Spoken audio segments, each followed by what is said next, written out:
Hello friends, welcome back. स्वागत है आपका इंडियन इकोनॉमी या भारत की अर्थव्यवस्था के लेक्चर नंबर 26 में, लेक्चर नंबर 26 में।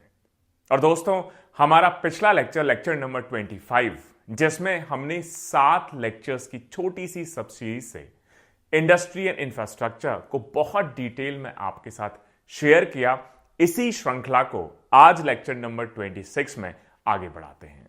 दोस्तों, जिस तरीके से हम लोगों ने एग्रीकल्चर सेक्टर को, जिस तरीके से हम लोगों ने इंफ्रास्ट्रक्चर इंडस्ट्रियल सेक्टर को कवर किया, उसी की तर्ज पे आज के लेक्चर नंबर 26 से एक सिंगल लेक्चर में जो हमारा पूरा सर्विसेज सेक्टर है, क्या उसके करंट स्टेटस है, क्या इंपॉर्टेंट स्कीम्स हैं, क्या इंपैक्ट है, इंडिया का क्या एग्जैक्टली विजन है सर्विसेज को लेके, सर्विस सेक्टर को लेके, इसके बारे में आज लेक्चर नंबर 26 में आपसे बात करेंगे।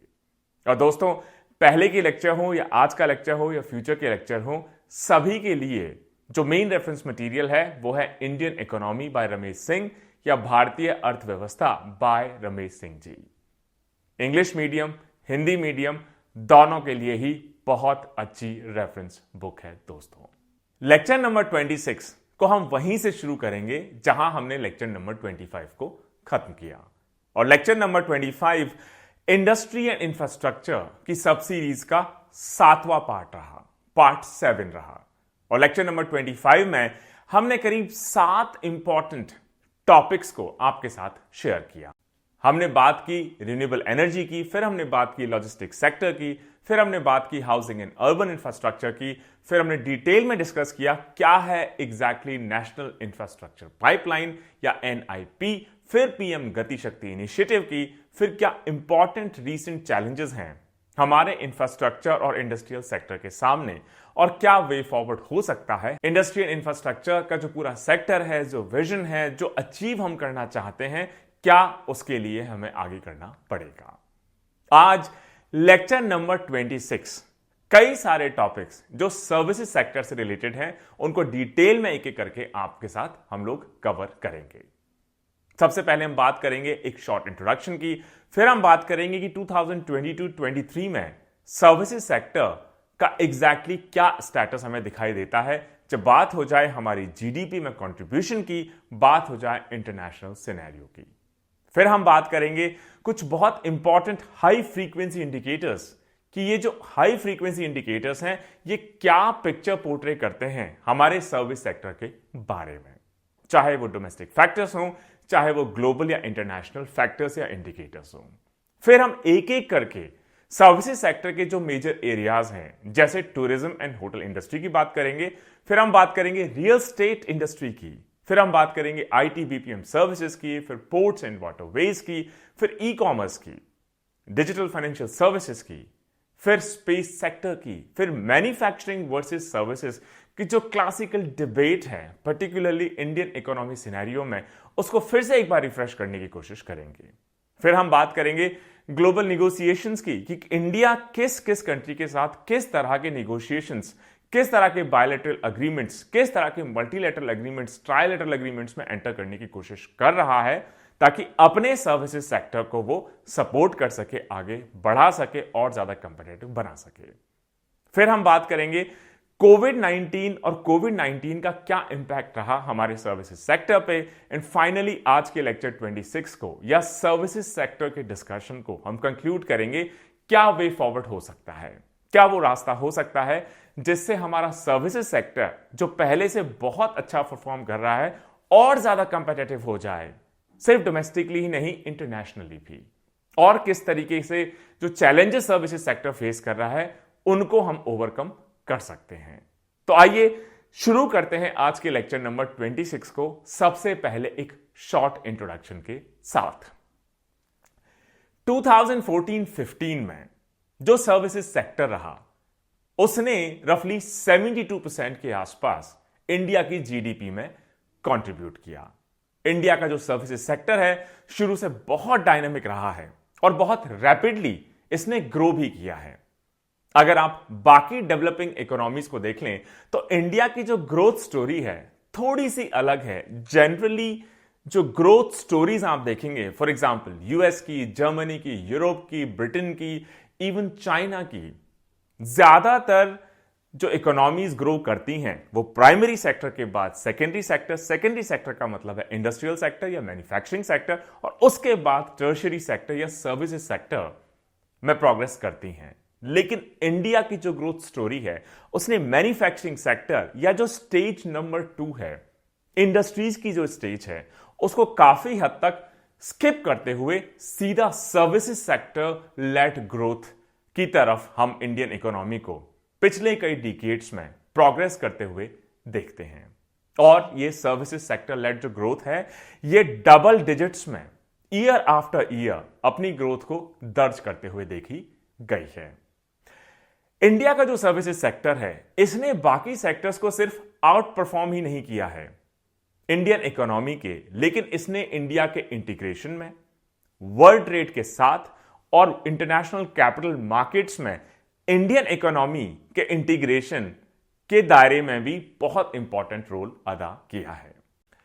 1991 के रिफॉर्म्स के बाद इंडियन सर्विसेज सेक्टर में जो रिफॉर्म्स लाए गए, लिबरलाइजेशन देखा गया, बहुत चैलेंजिंग प्रोसेस वो रही कई सारे सब सेक्टर्स में खास तौर से। लेकिन यह भी देखने में आया है कि जिन जिन सेक्टर्स में हमने ओपन अप किया, उनको इंटरनेशनल ट्रेड के साथ इंटीग्रेट किया, उनमें फॉरेन डायरेक्ट इन्वेस्टमेंट या एफडीआई को अट्रैक्ट किया, उन सेक्टर्स ने कहीं ज्यादा ग्रोथ एग्जिबिट की है। इसके साथ अगर एक सेक्टर कोई बढ़ता है तो इसके पॉजिटिव स्पिल ओवर्स भी होते हैं बाकी इकोनॉमी के ऊपर। तो ऐसे सेक्टर जो ग्लोबल इकोनॉमी के साथ जल्दी, एफिशिएंटली और ज्यादा इंटीग्रेट हो पाए, ज्यादा एफडीआई अट्रैक्ट कर पाए, इंटरनेशनल ट्रेड के साथ जुड़ गए, जल्दी से ज्यादा इफेक्टिवली इंटीग्रेट हो सके, उन सेक्टर्स में हमें कहीं ज्यादा ग्रोथ दर्ज करने को देखने को मिलती है। लेकिन ये जो सर्विसेज लेड ग्रोथ है इसके कई सारे चैलेंजेस भी हैं, और एक बहुत बड़ा कंसर्न इंडियन इकोनॉमी या इंडियन इकोनॉमी का जो ग्रोथ मॉडल है कि मैन्युफैक्चरिंग के बजाय, सेकेंडरी सेक्टर के बजाय टर्शियरी सेक्टर या सर्विसेज सेक्टर हमारी ग्रोथ को लीड कर रहा है, इसमें बहुत जो मेजर कंसर्न है वो ये भी है कि ये टोटली डिपेंडेंट है किस तरीके से हम अपने स्किल बेस्ड सर्विसेज को एक्सपोर्ट करते हैं। और अभी जो प्रेवेलेंट व्यू है वो ये है कि सर्विसेज लेड ग्रोथ सस्टेन शायद लंबे टर्म तक ना कर पाए, क्योंकि ये काफी हद तक डिपेंडेंट है इंटरनेशनल डिमांड पर, एक्सटर्नल डिमांड पर। जो डिमांड हमें यूएस से, यूरोप से, ऑस्ट्रेलिया से देखने को मिलती है, उन सर्विसेज को हम उन कंट्रीज को, कॉन्टिनेंट को सप्लाई करते हैं, जिसके बदले में हमें काफी सारा फॉरेन या फॉरेक्स रिजर्व भी मिलता है। लेकिन कहीं ना कहीं हमारी जो डोमेस्टिक डिमांड है, इंटरनल डिमांड है, वो सर्विसेज सेक्टर में शायद उतनी देखने को नहीं मिलती। इस वजह से इकोनॉमिस्ट का, एक्सपर्ट्स का, पॉलिसी मेकर्स का एक व्यू है कि हमें सर्विसेज सेक्टर को थोड़ा ब्रॉड बेस्ड बनाना पड़ेगा, इसे थोड़ा और ज्यादा बैलेंस बनाना पड़ेगा, इसे थोड़ा इक्विटेबल बनाना पड़ेगा, और उसे ऐसा मॉडल बनाना पड़ेगा जिससे रेवेन्यू तो आए ही आए, ग्रोथ तो आए ही आए, लेकिन एम्प्लॉयमेंट भी अच्छी संख्या में जनरेट हम कर सकें, और ये जो बाकी इकोनॉमी है उसके साथ बैकवर्ड एंड फॉरवर्ड लिंकेजेस के साथ भी अच्छी तरीके से इंटीग्रेट हो सके। और इसी डायरेक्शन में गवर्नमेंट की लगातार कोशिश है कि हमारे जो इंफ्रास्ट्रक्चरल और रेगुलेटरी रिफॉर्म्स हैं उनको हम और तेजी से बढ़ाएं, साथ ही साथ सर्विसेज सेक्टर में एफडीआई को हम और ज्यादा अट्रैक्ट कर सकें। उसके लिए हमारी जो पॉलिसीज हैं, नॉर्म्स हैं, उनको और ज्यादा हम लिबरलाइज करें। किस तरीके से जो सोर्सेस ऑफ ग्रोथ हैं उसको हम और डाइवर्सिफाई करें, सिर्फ एक पर्टिकुलर कंट्री, एक पर्टिकुलर कॉन्टिनेंट पे ही पूरी तरह हम डिपेंडेंट ना रहें, ताकि सर्विसेज सेक्टर हमारी इकोनॉमी में, हमारे देश में और ज्यादा तेजी से और ज्यादा मोमेंटम से आगे बढ़ सके। इसके अलावा पिछले कुछ सालों में एक और डिबेट कि कौन सा वो सेक्टर होना चाहिए जो एक्चुअली हमारा ग्रोथ इंजन होना चाहिए। अगर आप 2001-2012 के बीच में देखें तो सर्विसेज सेक्टर रफली 60 से 65% कंट्रीब्यूट करता नजर आता है हमारी ओवरऑल जीडीपी में, जो एक बहुत बैलेंस सिचुएशन नहीं दिखाई पड़ती है।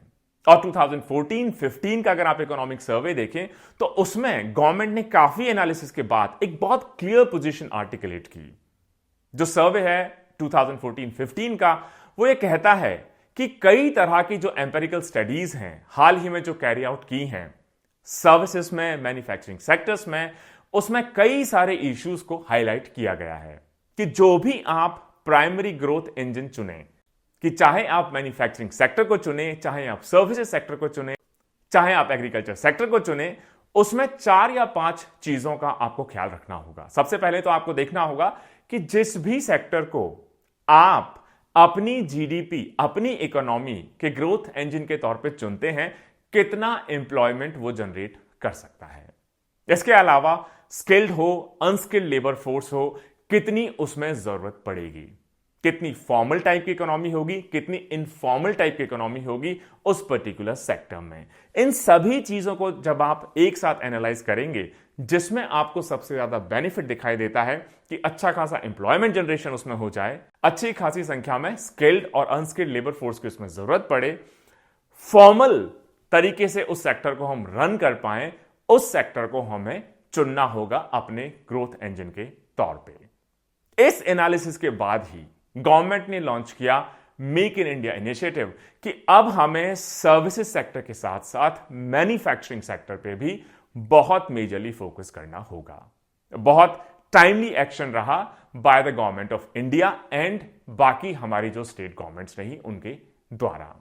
इसके अलावा रेलवेज को भी हमें एक्सपेंड करना होगा। इस बात पे भी 2014-15 से बहुत फोकस देखने को मिलता है। इसके अलावा हमें जो पब्लिक इन्वेस्टमेंट है उस पे भी और ज्यादा ध्यान देना होगा, उसे भी और बढ़ाना होगा। और ये जो फाइंडिंग्स हैं कि मैन्युफैक्चरिंग पे फोकस करना होगा, एम्प्लॉयमेंट जनरेशन पे फोकस करना होगा, फॉर्मल इकोनॉमी पे फोकस करना होगा, ज्यादा संख्या में स्किल्ड और अनस्किल्ड लेबर फोर्स को हम एम्प्लॉय कर सके उस पर फोकस करना होगा, रेलवेज को एक्सपेंड करना होगा, पब्लिक इन्वेस्टमेंट को बढ़ाना होगा। ये जो स्टडीज 2014-15 के आसपास कैरी आउट की गई, रफली 10 साल के बाद आज भी उतनी ही रेलिवेंट दिखाई पड़ती हैं। सर्विसेज सेक्टर का डिस्कशन आगे बढ़ाने से पहले एक छोटा सा कॉन्वर्सेशन हो जाए कि 2022-23 में सर्विसेज की क्या पोजीशन हमें दिखाई पड़ती है। जब कोविड-19 ने 2020 में ग्लोबल इकोनॉमी को हिट किया, इंडियन इकोनॉमी को हिट किया, तो सबसे ज्यादा जिस सेक्टर पे नेगेटिव इंपैक्ट रहा वो रहा कॉन्टैक्ट इंटेंसिव सर्विसेज सेक्टर। मतलब ऐसे सेक्टर जिसमें कॉन्टैक्ट लोगों का आपस में होता है, जैसे टूरिज्म सेक्टर हो, रिटेल ट्रेड हो, होटल्स हो, हॉस्पिटैलिटी हो, एंटरटेनमेंट हो, रिक्रिएशन हो। इन पे सबसे ज्यादा इंपैक्ट पड़ा क्योंकि लॉकडाउन हुआ, लॉकडाउन की वजह से लोगों का मूवमेंट खत्म हो गया, टूरिज्म खत्म हो गया, होटल इंडस्ट्री को काफी लॉस उठाना पड़ा, एंटरटेनमेंट, थिएटर्स एक्सेट्रा को लॉकडाउन कर दिया गया। तो इन सबको बहुत नुकसान हुआ कोविड-19 की वजह से। वहीं पे जो नॉन कॉन्टैक्ट सर्विसेज थी, जैसे information technology, communication, financial services, professionals, business services, इन पे बहुत ज्यादा मेजर फर्क देखने को नहीं मिला कोविड-19 की वजह से। लेकिन 2021-22 में फिर से इस कॉन्टैक्ट इंटेंसिव सर्विसेज सेक्टर के जो डिफरेंट एलिमेंट्स हैं उन्होंने रिकवर करना शुरू किया। 2021-22 में हमें बहुत major rebound in contact intensive services sector के डिफरेंट एलिमेंट्स ने रफली 8.4% के आसपास अपनी ग्रोथ रजिस्टर की। वहीं पे 2020-21 में चले जाएं आप तो यही ग्रोथ के बजाय 7.8% हमें कॉन्ट्रैक्शन देखने को मिला। और यही ग्रोथ मोमेंटम अब हमें 2022-23 में आगे बढ़ता हुआ दिखाई देता है। अगर आप first advance estimates of gross value added GVA के पहले एडवांस एस्टिमेट्स की बात सुने, समझें, पढ़ें, तो उसके अनुसार जो सर्विसेज सेक्टर है उसके बारे में यह एस्टिमेट है कि 2022-23 में रफली 9.1% के आसपास इसमें ग्रोथ दर्ज की जाएगी, जिसमें से जो कॉन्टैक्ट इंटेंसिव सर्विसेज सेक्टर रहा वो 13.7% के आसपास से बढ़त दर्ज करेगा।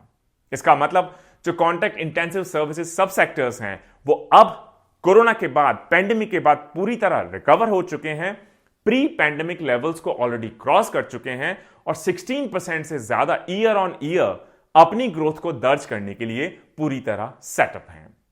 क्योंकि 2 साल के आसपास जब लॉकडाउन का पीरियड रहा उस वक्त डिमांड कम हो गई, सबडी हो गई, तो जो डिमांड इकट्ठी होती रही अब वो हमें मार्केट में देखने को मिलती है। लोगों का जो मोबिलिटी रिस्ट्रिक्शन था अब खत्म हो चुका है और जैसे ही वैक्सीनेशन इतने लार्ज स्केल पे इंडिया ने कैरी आउट किया, यूनिवर्सल वैक्सीनेशन अचीव किया, उसके बाद जितनी भी तरह के लॉकडाउन की रुकावटें थी सबको गवर्नमेंट ने एक एक करके खत्म कर दिया। अब फ्यूचर में गोइंग फॉरवर्ड ये जो रिकवरी है कॉन्टैक्ट इंटेंसिव सर्विसेज सेक्टर की, ऐसा लगता है कि अपने मोमेंटम को बनाए रखेगी। और जो हाई फ्रीक्वेंसी इंडिकेटर्स हैं, जिन इंडिकेटर्स को आप मेजर करके ये अंदाजा लगाते हैं कि सेक्टर कैसा परफॉर्म कर रहा है, वो यही इंडिकेट करते हैं कि जो कॉन्टैक्ट इंटेंसिव सर्विसेज हैं या सर्विस सेक्टर ओवरऑल है वो 2023 और 24 में भी एक मेजर ग्रोथ ड्राइवर के तौर पे अपने आप को परफॉर्म करेगा। अब क्या वो हाई फ्रीक्वेंसी इंडिकेटर्स हैं जिसके थ्रू, जिनको एनालाइज करके आप इस चीज को पता लगाते हैं कि हमारा कोई पर्टिकुलर सेक्टर, किस तरह की इंडस्ट्रीज, किस तरह की सर्विसेज कैसा परफॉर्म कर रही हैं। अगर आप कुछ हाई परफॉर्मेंस इंडिकेटर्स की बात देखें तो ऐसा लगता है कि जो सर्विसेज सेक्टर है हमारा, अब जो कोविड-19 पैंडेमिक की वजह से मेजर डिसरप्शंस को फेस करता हुआ नजर आया, अब पूरी तरह उससे रिकवर कर चुका है। अगर आप इकोनॉमिक सर्वे 2022-23 को देखें तो कई सारे इंपॉर्टेंट इंडिकेटर्स उसमें मेंशन किए गए हैं। सबसे पहले सर्विसेज पीएमआई मतलब परचेजिंग मैनेजर्स इंडेक्स। पीएमआई जो सर्विसेज सेक्टर को रिप्रेजेंट करती है, वो कहती हैं कि जो सर्विस सेक्टर की एक्टिविटी है ये अब बहुत तेजी से रिकवर हो चुकी है। जैसे ही 2022 में जो ओमिक्रॉन वेरिएंट था खत्म हुआ, उसके बाद सर्विसेज सेक्टर ने रिकवर करना शुरू कर दिया। लेकिन जब रशिया यूक्रेन वॉर शुरू हुआ उसके बाद डोमेस्टिक डिमांड में स्लम्प देखा गया, इंटरनेशनल जो इकोनॉमी है वो भी स्लो डाउन होती देखी गई, इन्फ्लेशन बढ़ता हुआ देखा गया, वेदर अनफेवरेबल हुआ, बारिश की कमी हुई, उसके बाद थोड़ा सा जो सर्विसेज सेक्टर का पीएमआई है कम होते हुए देखा गया। लेकिन टाइम के साथ जो रिटेल इन्फ्लेशन है, हेडलाइन इन्फ्लेशन है, सीपीआईसी, जब वो कम होता चला गया तो जो सर्विसेज सेक्टर की पीएमआई है फिर से दिसंबर 2022 में 58.5 के आसपास दर्ज की गई। ये जो पीएमआई है चाहे मैन्युफैक्चरिंग सेक्टर की हो चाहे सर्विसेज सेक्टर की हो, 0 से 100 के स्केल पे इसको मेजर किया जाता है। अगर पीएमआई 50 है इसका मतलब ना ही तो उस सेक्टर में किसी तरह की ग्रोथ हो रही है ना ही उसमें किसी तरह का कॉन्ट्रैक्शन हो रहा है। लेकिन अगर पीएमआई 50 से ऊपर है इसका मतलब उस सेक्टर में ग्रोथ दर्ज करने को मिल रही है। वहीं पे अगर पीएमआई 50 से नीचे है इसका मतलब उस सेक्टर में ग्रोथ के बजाय हमें कॉन्ट्रैक्शन, कमी, स्लो डाउन देखने को मिल रहा है। तो दिसंबर 2022 में 58.5 इसका मतलब हमारा जो सर्विसेज सेक्टर है पीएमआई के इंडेक्स पे बहुत अच्छा परफॉर्म करता हुआ नजर आता है। यह रहा हमारा पहला हाई फ्रीक्वेंसी इंडिकेटर। दूसरा हाई फ्रीक्वेंसी जो इंडिकेटर है जिसको आप मेजर करके, एनालाइज करके यह पता लगाने की कोशिश करते हैं कि वो पर्टिकुलर सेक्टर कैसा परफॉर्म कर रहा है, वो पर्टिकुलर एक्टिविटी कैसा परफॉर्म कर रही है, वो है बैंक क्रेडिट। कि बैंकों ने कितने लेवल पे सर्विसेज सेक्टर को लोन दिया। क्योंकि अगर कोई भी बिजनेस एक्टिविटी आप करना चाहते हैं, चाहे मैन्युफैक्चरिंग हो, सर्विसेज हो, आपको कैपिटल की जरूरत पड़ेगी, आपको क्रेडिट की जरूरत पड़ेगी, आपको पैसे की जरूरत पड़ेगी। और ये पैसा, कैपिटल, क्रेडिट कौन देगा? ऑब्वियसली बैंक देंगे। तो अगर हम अक्टूबर 2021 के बाद का डेटा देखें तो ऐसा लगता है कि जो बैंक क्रेडिट है, जो सर्विसेज सेक्टर को बैंक देते हैं, उसमें बहुत तेजी से उछाल विटनेस किया गया है। जैसे ही वैक्सीनेशन कवरेज हमारा ग्लोबल स्केल पे पहुंचा, सर्विसेज सेक्टर ने रिकवर करना शुरू किया, नए बिजनेसेस स्टार्ट होने लगे, पुराने बिजनेसेस ने रीओपन होना शुरू किया, तो वो बैंक के पास गए कि अब हमें फंड्स की फिर से जरूरत है। इसका मतलब सर्विसेज सेक्टर ने क्रेडिट डिमांड बैंकों से अपनी बढ़ा दी।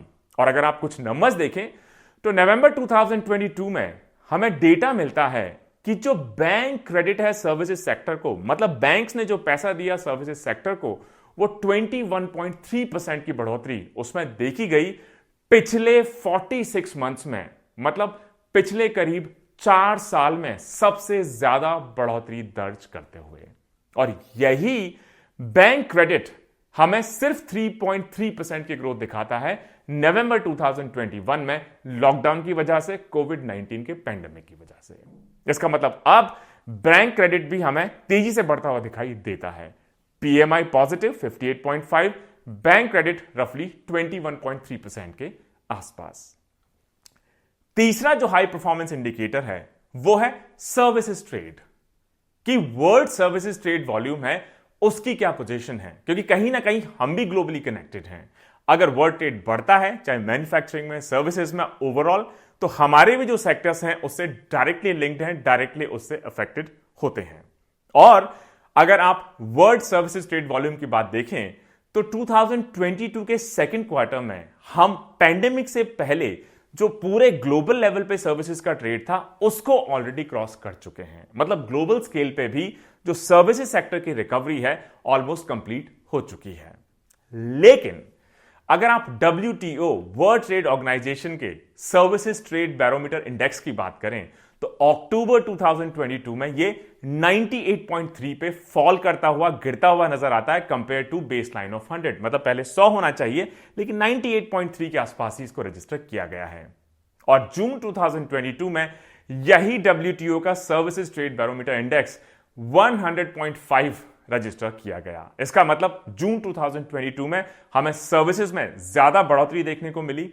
वहीं अक्टूबर 2022 में शायद वॉर्स एटसेट्रा की वजह से, हायर इन्फ्लेशन की वजह से जो ग्रोथ है कमर्शियल सर्विसेज की, खासतौर से डेवलप्ड वर्ल्ड में, वो कम होते हुए दिखाई दी। तो कहीं ना कहीं जो ग्रोथ प्रोस्पेक्ट्स हैं खासतौर से मेजर सर्विस इंडस्ट्री इकोनॉमीज में, वो डिक्लाइन होते हुए अब देखे जा सकते हैं। इसका इंपैक्ट क्योंकि ग्लोबल इकोनॉमी पे है, हमारी इकोनॉमी भी ग्लोबल इकोनॉमी से पूरी तरह जुड़ी हुई है। इस वजह से अगर ग्लोबल लेवल पे सर्विसेज का ट्रेड बढ़ेगा तो हमारा सर्विसेज का ट्रेड भी बढ़ेगा। ग्लोबल लेवल पे अगर सर्विसेज का ट्रेड कम होगा तो हमारा भी सर्विसेज का ट्रेड कम होता हुआ नजर आएगा। अगर इंडिया की पर्टिकुलरली सिचुएशन को अगर हम देख लें तो ऐसा लगता है क्योंकि जो हमारे मेजर ट्रेडिंग पार्टनर्स हैं, खासतौर से वेस्टर्न वर्ल्ड, अगर उनकी इकोनॉमी श्रिंक होती है, उनका जो सर्विसेज का ट्रेड वॉल्यूम है वो श्रिंक होता है, कम होता है, तो इंडिया में भी हो सकता है हमारे सर्विस सेक्टर को कॉन्ट्रैक्शन देखने के लिए, विटनेस करने के लिए मजबूर होना पड़े। इसके अलावा जैसे जैसे जो एडवांस कंट्रीज का इन्फ्लेशन बढ़ता हुआ नजर आ रहा है, जिसकी वजह से वहां के वेजेस बढ़ रहे हैं, वहां के जो लोकल सोर्सिंग के एक्सपेंसेस हैं वो बढ़ रहे हैं, तो एडवांस कंट्रीज को लग रहा है कि हमारे यहां तो महंगाई बढ़ रही है, हमें ज्यादा सैलरीज देनी पड़ रही हैं, हमारी इनपुट कॉस्ट बढ़ रही है। तो एडवांस कंट्रीज में जो इन्फ्लेशन बढ़ रहा है, वहां पे जो महंगाई बढ़ रही है, उसका एक फायदा इंडिया के सर्विसेज एक्सपोर्ट्स को देखने को मिल रहा है। क्योंकि जैसे ही वहां महंगाई बढ़ेगी, वहां पे अगर आपको 100 लोगों को एम्प्लॉय करना है तो हो सकता है साल भर में आपको मान लीजिए 1 करोड़ रुपए उनको तनख्वाह देनी पड़े। अब काम तो वही है, तो ऐसी सिचुएशन में वो जो कंट्रीज हैं, वहां पे सिचुएटेड कंपनीज हैं, वो जो सस्ते सर्विसेज एक्सपोर्ट हब्स हैं जैसे कि इंडिया, उनको एक्सप्लोर करना शुरू करते हैं कि ये मेरा काम है, मेरे यहां 1 करोड़ रुपए मुझे सैलरी देनी पड़ रही है, आप कितने में मुझे ये काम करके दे दोगे। इंडिया में हो सकता है उसी स्किल का, उसी क्वालिटी का, उससे बेहतर क्वालिटी का काम हो सकता है आप सिर्फ 50 लाख रुपए पर महीने में ही करवा पाएं। तो एडवांस कंट्रीज में इन्फ्लेशन बढ़ा, महंगाई बढ़ी, एक्सपेंसेस बढ़े, वेजेस बढ़े, उसका फायदा हमारे सर्विसेज सेक्टर को देखने को मिलता है। खासतौर से उनको आउटसोर्स कर दिया जाता है low wage country such as India को। अगर किसी तरह का मेजर इकोनॉमिक स्लोडाउन देखने को मिलता है एडवांस्ड नेशंस में, तो टूरिज्म और ट्रैवल पे भी नेगेटिव इंपैक्ट देखने को मिल सकता है 2023-24 में। इसकी जो अर्निंग्स हैं, रेवेन्यू हैं, वो ग्लोबल लेवल के साथ साथ इंडिया में भी नेगेटिव साइड में विटनेस करने को मिल सकती हैं। इंडिया हमेशा से सर्विसेज ट्रेड में एक मेजर प्लेयर रहा है ग्लोबल स्केल का। और अगर आप टॉप 10 सर्विसेज एक्सपोर्टर्स की बात देख लें 2021-22 में, तो इंडिया टॉप 10 सर्विसेज एक्सपोर्टर में अपना नाम लगातार दर्ज करता चला आ रहा है। अभी जो पूरे दुनिया का कमर्शियल सर्विसेज एक्सपोर्ट्स है, इंडिया का उसमें जो कंट्रीब्यूशन है वो सिर्फ 4% के आसपास ही है। और ऐसा लगता है कि इंडिया का सर्विसेज सेक्टर जैसे जैसे बढ़ेगा, और ऐसी उम्मीद है कि अप्रैल दिसंबर 2022 के बीच में 27 से ज्यादा % की बढ़ोतरी हम देख सकते हैं, एक्सपेक्ट कर सकते हैं। हमारा जो कंट्रीब्यूशन है ग्लोबल कमर्शियल सर्विसेज एक्सपोर्ट में, उसमें तो ये जो 4% का ओवरऑल कंट्रीब्यूशन है ग्लोबल सर्विसेज ट्रेड में इंडिया का, वो भी टाइम के साथ और ज्यादा तेजी से बढ़ने की पूरी उम्मीद है। अगला जो हाई फ्रीक्वेंसी इंडिकेटर है वो है सर्विसेज में एफडीआई। अगर आप वर्ल्ड इन्वेस्टमेंट रिपोर्ट 2022 जिसको UNCTAD पब्लिश करता है उसको देखें तो उसके हिसाब से 2022 में इंडिया 7वां सबसे बड़ा रेसिपिएंट है एफडीआई का सर्विसेज सेक्टर में, और टॉप 20 कंट्रीज में फिगर करता है। जो सर्विसेज सेक्टर है इसको सबसे ज्यादा एफडीआई इनफ्लोज देखने को मिले 2022 में, रफली $85 बिलियन के आसपास। इसका मतलब जो कोविड-19 पैंडेमिक का बहुत मेजर क्रिपलिंग इंपैक्ट था हमारे सर्विसेज सेक्टर पे, कहीं ना कहीं चाहे डोमेस्टिक इंडस्ट्री हो, इंटरनेशनल ट्रेड हो, एफडीआई हो, पीएमआई इंडेक्स हो, चाहे हमारा जो कंट्रीब्यूशन है वर्ल्ड सर्विसेज एक्सपोर्ट्स में उसमें बढ़ोतरी हो, चाहे बैंक क्रेडिट की बात हो, सभी पॉजिटिवली यही इंडिकेट करते हैं कि स्पीडी तरीके से हम रिकवर कर रहे हैं और हमारे जो सर्विस सेक्टर के सब सेक्टर्स हैं बहुत अच्छा परफॉर्म करने की डायरेक्शन में लगातार आगे बढ़ते चले जा रहे हैं। तो ये एक छोटा सा ओवरव्यू हो गया हमारे सर्विसेज सेक्टर का। अब एक एक करके सर्विसेज सेक्टर के जो मेजर सब सेक्टर्स हैं उसको बहुत ब्रीफली आपके साथ डिस्कस करने की कोशिश करेंगे, और इसी क्रम में, इसी श्रृंखला में सबसे पहला जो सब सेक्टर हम आपके साथ डिस्कस करेंगे वो है टूरिज्म एंड होटल इंडस्ट्री। जो ग्लोबल टूरिज्म है पोस्ट पैंडेमिक सिनेरियो में अब प्री पैंडेमिक लेवल पे ऑलरेडी पहुंच गया। मतलब जब कोरोना ने हिट किया, कोविड-19 ने हिट किया ग्लोबल इकोनॉमी को, लोगों ने मूव करना बंद कर दिया, लॉकडाउन हो गए, रिस्ट्रिक्शंस हो गए, तो टूरिज्म बहुत कम हो गया। लेकिन जैसे ही लॉकडाउन खुले, डोमेस्टिकली, इंटरनेशनली, ग्लोबली, वैसे ही लोगों ने फिर से ट्रैवल करना शुरू किया। हो सकता है काम के लिए, हो सकता है लेजर के लिए। और अगर आप United Nations World Tourism Organization की नवंबर 2022 की वर्ल्ड टूरिज्म बैरोमीटर रिपोर्ट अगर आप देखें तो उसके अनुसार जो इंटरनेशनल टूरिज्म है उसने जनवरी सितंबर 2022 में बहुत रोबस्ट परफॉर्मेंस अपनी दर्ज की है, और ऑलरेडी जो टूरिस्ट का अराइवल है वो प्री पैंडेमिक लेवल के 63% के आसपास ऑलरेडी पहुंच चुका है। और अगर हम स्पेसिफिकली इंडिया की बात करना शुरू करें तो ऐसा लगता है कि जो कोविड-19 का पैंडेमिक रहा उस टाइम 2020 के आसपास जो हमारी होटल्स की ऑक्यूपेंसी थी वो 33 से 36% के आसपास गिर गई। अब 2021 में ऑलरेडी ये 45% के आसपास रिकवर हो गई। 2022-23 में हो सकता है ये 60% को भी क्रॉस कर जाए। और कई सारी स्टडीज जैसे कि मिनिस्ट्री ऑफ टूरिज्म ने एक स्टडी कैरी आउट की NCAER, National Council of Applied and Economic Research के साथ मिलकर, उसके अनुसार जो tourism direct gross value added या TDGVA है उसने 2020-21 में रफली 32% के आसपास की गिरावट दर्ज की, और इंडिया उन टॉप 10 कंट्रीज में भी फिगर करता है जो मेडिकल टूरिज्म इंडेक्स 2021 को टॉप करते हैं। इसको पब्लिश किया जाता है मेडिकल टूरिज्म एसोसिएशन के द्वारा। मेडिकल वैल्यू टूरिज्म एक नया कॉन्सेप्ट है, MVT, और एक्सपेक्टेंसी यह है कि 2022 तक रफली $13 बिलियन के आसपास इसकी ओवरऑल वैल्यू होगी, जैसा कि नीति आयोग ने बताया है। और इंडिया के फेवर में बहुत सारे फेवरेबल फैक्टर्स हैं, जैसे इंडिया में वर्ल्ड क्लास हॉस्पिटल्स हैं, स्किल्ड मेडिकल प्रोफेशनल्स हैं, सुपीरियर क्वालिटी हमारी हेल्थ केयर सर्विसेज हैं, जो ट्रीटमेंट कॉस्ट है हमारे कंट्री में काफी कम है compare to lot of other countries. इसके अलावा जो हमारे ऑल्टरनेटिव सिस्टम्स है मेडिसिन के, उनकी भी अपनी क्रेडिबिलिटी है। इसके अलावा जो ग्लोबल डिमांड है वेलनेस सर्विसेज जैसे कि योगा हो, मेडिटेशन हो, उनकी भी डिमांड लगातार बढ़ती हुई नजर आती है, और इस सब का फायदा होगा इंडिया के tourism hotel industry plus medical value tourism sector को। इसके अलावा अगर हमें इंडिया को एक बहुत अट्रैक्टिव डेस्टिनेशन बनाना है स्पेशलाइज्ड टूरिज्म के एरिया में, तो गवर्नमेंट ने कई सारे इंपॉर्टेंट इनिशिएटिव्स भी लिए हैं, जैसे कि जो मेडिकल टूरिस्ट हैं उनके लिए आयुष वीजा अब हम इशू करने लग गए हैं। इसके अलावा गवर्नमेंट ने national strategy for sustainable tourism and responsible traveller campaign भी लॉन्च की है। इसके अलावा इंडिया ने स्वदेश दर्शन 2.0 स्कीम लॉन्च की है और हील इन इंडिया भी इनिशिएटिव इंडिया ने लॉन्च किया है।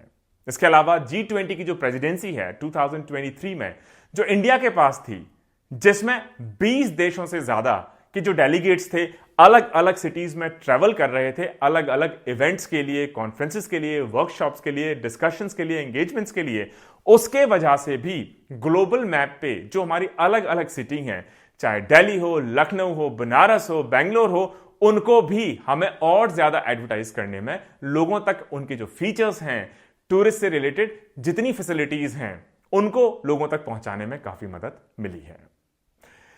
दूसरा जो हमारा सब सेक्टर है वो है रियल स्टेट। रियल स्टेट मतलब घर, जनरली आपके माइंड में आता है जब भी आप बात करते हैं रियल स्टेट की, विलास, फ्लैट्स, कुछ भी हो सकता है।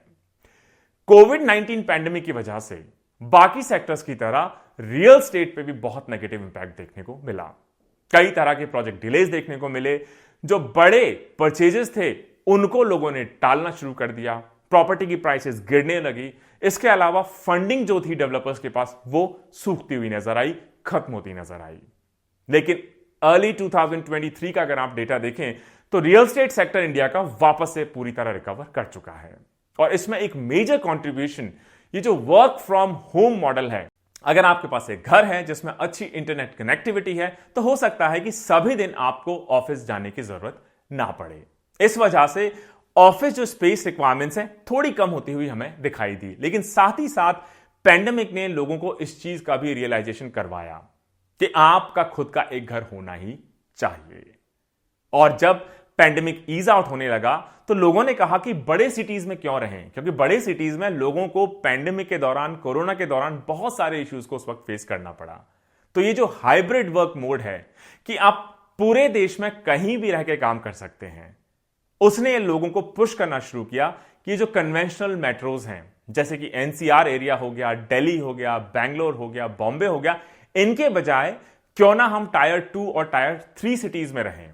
आजकल हाई स्पीड इंटरनेट एक ऐसी फैसिलिटी है जो इंडिया में लगभग सभी जगह बहुत रीजनेबल प्राइसेस पे अवेलेबल है। तो इस वर्क फ्रॉम होम, इस हाइब्रिड वर्क मोड की वजह से रियल स्टेट सेक्टर में, खासतौर से टायर 2 एंड टायर 3 सिटीज में बहुत बढ़ोतरी देखने को मिली पैंडेमिक के पीरियड के बाद। अगर आप 2022-23 की बात देखें तो ऐसा लगता है कि जो हाउसिंग सेक्टर है ऑलरेडी प्री पैंडेमिक लेवल्स को क्रॉस कर चुका है और जो इन्वेंट्री ओवरहैंग है, मतलब कितनी एडिशनल इन्वेंट्री आपके पास है हाउसिंग की, वो 44 मंथ्स जो पहले हुआ करती थी अब घट के 33 मंथ्स के आसपास ही रह गई है। इसका मतलब जो बिल्डर्स हैं, नए घर बना रहे हैं, लोग उससे ज्यादा उनको खरीदते चले जा रहे हैं। अब इंटरनेशनल मार्केट में कुछ वोलेटिलिटी भी देखने को मिली, जैसे जो कंस्ट्रक्शन मटेरियल्स हैं उसके प्राइसेस राइज होते हुए देखे गए, जिससे जो डेवलपर्स हैं उनकी कंस्ट्रक्शन कॉस्ट बढ़ती चली गई। जैसा अगर आप WPI या होलसेल प्राइस इंडेक्स अगर आप देखेंगे, सीमेंट, लाइम और प्लास्टर का जो इंपॉर्टेंट इनपुट्स हैं, इंग्रेडिएंट्स हैं रियल स्टेट सेक्टर के, वो दिसंबर 2021 में जो 127.1 के आसपास हुआ करते थे, दिसंबर 2022 में, मतलब साल भर बाद, रफली 137.6 के आसपास रजिस्टर किए गए हैं। और इसका मेन रीजन यही रहा कि इनपुट कॉस्ट बढ़ गई, कंस्ट्रक्शन कॉस्ट बढ़ गई, तो इस वजह से होलसेल प्राइस इंडेक्स या महंगाई दर भी बढ़ गई। अगर महंगाई दर बढ़ेगी तो उससे क्या होगा, कंस्ट्रक्शन कॉस्ट बढ़ेगी, कंस्ट्रक्शन कॉस्ट बढ़ेगी तो क्या होगा, उससे इनपुट कॉस्ट बढ़ेगी, इनपुट कॉस्ट बढ़ेगी तो क्या होगा, उससे हाउसिंग, घर और ज्यादा महंगे होते चले जाएंगे। तो गवर्नमेंट ने फिर कई सारे इंपॉर्टेंट मेजर्स लेना शुरू किया। गवर्नमेंट ने कई सारे जो इनपुट मटेरियल्स हैं, जैसे कि स्टील प्रोडक्ट्स हैं, आयरन ओर है, स्टील इंटरमीडियरीज हैं, इन पे इंपोर्ट ड्यूटीज को घटाना कम किया कि अगर हम बाहर से चीजें इंपोर्ट करते हैं, ड्यूटीज कम कर देंगे, सस्ते में इंपोर्ट कर पाएंगे, तो जो महंगाई बढ़ती चली जा रही थी कंस्ट्रक्शन मटेरियल्स की, उस पर काबू पाया जा सके। और इसका फिर रियल स्टेट सेक्टर को फायदा भी मिलने लगा। अगर आप global real estate transparency index 2022 की बात देखें तो इसके अनुसार इंडिया का जो रियल स्टेट मार्केट है, ट्रांसपेरेंसी में, पारदर्शिता में, वर्ल्ड के टॉप 10 मार्केट्स में फिगर करता है। इसका जो कॉम्पोजिट ट्रांसपेरेंसी स्कोर है 2020 में 2.82 हुआ करता था, ये और ज्यादा अच्छा होकर 2022 में 2.73 पे आ गया है। इसका मतलब हमारा रियल एस्टेट सेक्टर बहुत सारे इनिशिएटिव्स की वजह से एक क्रेडिबल सेक्टर की तरह अपने आप को और ज्यादा रिफाइन स्टैब्लिश करता चला जा रहा है। ये जो ट्रांसपेरेंसी में, क्रेडिबिलिटी में, परफॉर्मेंस में इंप्रूवमेंट देखने को मिलता है, इसके जो मेन रीजंस हैं वो ये हैं कि अब इंस्टीट्यूशनल इन्वेस्टमेंट हमें रियल एस्टेट सेक्टर में बढ़ता हुआ देखने को मिलता है। इसके अलावा REITs जैसे real estate investment trust establish होती हुई देखी जाती हैं। इसके अलावा रियल एस्टेट सेक्टर को रेगुलेट करने के लिए रेरा, इसके अलावा मॉडल टेनेंसी एक्ट, इसके अलावा जो लैंड रजिस्ट्रीज हैं इनका डिजिटाइजेशन, इसके अलावा जो मार्केट डेटा है धरणी या महारेरा प्लेटफॉर्म्स के थ्रू लोगों को रियल टाइम डेटा अब रियल एस्टेट से रिलेटेड इजीली अवेलेबल हो जाता है। तो ये रहा हमारा एक छोटा सा discussion on real estate sector. Next हमारा जो सब सेक्टर है सर्विसेज सेक्टर में, वो है ITBPM सर्विसेज। ITBPM का मतलब है information technology and business process management sector या इंडस्ट्री भी आप इसको कह सकते हैं। और पिछले 2 डिकेड्स में सबसे बड़ा फ्लैग बियरर आप इसको कह सकते हैं इंडिया के सर्विसेज एक्सपोर्ट में। जो पीरियड रहा 1999 और 2009 के बीच में, पूरा जो डिकेड है मेजर ग्रोथ का डिकेड आप उसको कह सकते हैं, खासतौर से ITBPM के एरिया में। ITBPM information technology and business process management, या कई बार आपने BPO के नाम से भी इसको सुना होगा। 2009 के बाद काफी हमें कंसोलिडेशन देखने को मिला और 2009 वो पीरियड रहा जब हमारे ITBPM सेक्टर ने, BPO सेक्टर ने, कि मेरा रेवेन्यू बढ़ेगा तो मुझे ज्यादा लोग रिक्रूट करने पड़ेंगे, इस कपलिंग को अलग कर दिया, इस कपलिंग से मुक्ति पाली। मतलब उन्हीं लोगों के साथ, उतने ही वर्कफोर्स के साथ मैं कहीं ज्यादा बिजनेस को अब कैरी फॉरवर्ड करने की पोजीशन में आ गया। उससे क्या होगा, मेरी इनपुट कॉस्ट तो वहीं रह गई, क्योंकि सर्विसेज सेक्टर में जो मेन एक कॉस्ट आपकी आती है वो है लोगों की, खासतौर से ITBPM या BPO सेक्टर में। तो अगर आपको ज्यादा लोग रिक्रूट नहीं करने पड़ रहे हैं, आपकी इनपुट कॉस्ट फिक्स्ड हो गई, आप ज्यादा रेवेन्यू अगर जनरेट कर पा रहे हैं, तो जो गैप है वो आपको प्रॉफिट्स के तौर पे और बढ़ता हुआ नजर आएगा। जो पेंडेमिक का पीरियड रहा उसने हमारे ITBPM सर्विसेज सेक्टर के लिए अपॉर्चुनिटी क्रिएट की होगी या प्रॉब्लम्स क्रिएट की होंगी। एक्चुअली पेंडेमिक ने हमारे ITBPM सर्विसेज सेक्टर के लिए एक मेजर अपॉर्चुनिटी क्रिएट की, क्योंकि वर्क फ्रॉम होम या लोग मूव नहीं कर पा रहे हैं, या डेवलप्ड वर्ल्ड में जब कॉस्ट बढ़ने लगी, वो सारी चीजें आउटसोर्स होने लगी हमारे ITBPM सर्विसेज सेक्टर को। डिजिटल ट्रांसफॉर्मेशन की वजह से इन्वेस्टमेंट हमें बढ़ता हुआ देखने को मिलता है। ज्यादा कॉम्प्लेक्स टेक्नोलॉजी, क्लाउड स्ट्रेटेजी, इनका अडॉप्शन हमें और ज्यादा हमारे ITBPM सर्विसेज सेक्टर में देखने को मिलता है। अगर ITBPM सर्विसेज सेक्टर की अगर आप कुछ मेजर डेवलपमेंट्स की बात करें तो वो कुछ इस तरह होंगी।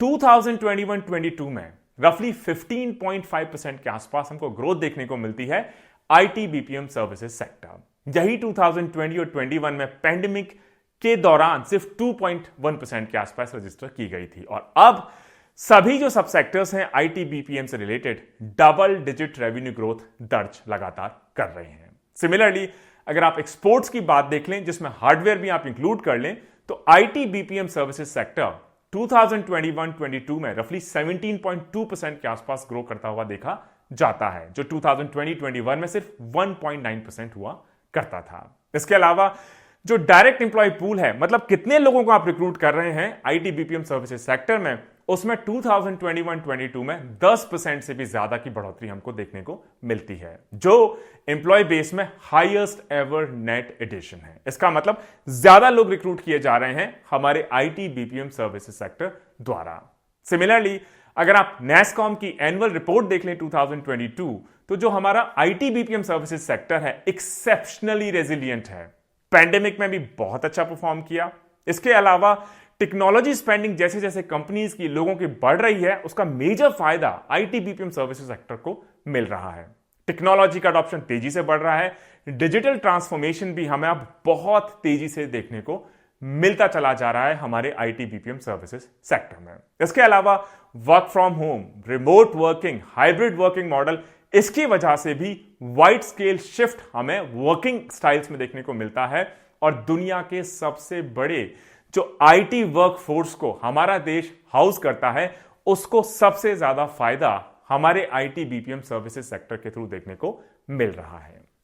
कई सारे चैलेंजेस भी हैं, लेकिन अगर इन चैलेंजेस को हम ओवरकम कर सकें, हमारे आईटी बीपीएम सर्विसेज सेक्टर को फ्यूचर रेडी कर सकें, तो इसकी जो कैपेबिलिटीज हैं, रेवेन्यू के मामले में, एम्प्लॉयमेंट जनरेशन के मामले में, एक्सपोर्ट्स के मामले में, खासतौर से डेवलप्ड वर्ल्ड में जो बहुत सारे काम होते हैं उनको इंडिया में लाने के मामले में, इसकी कैपेबिलिटीज अनलिमिटेड आप कह सकते हैं।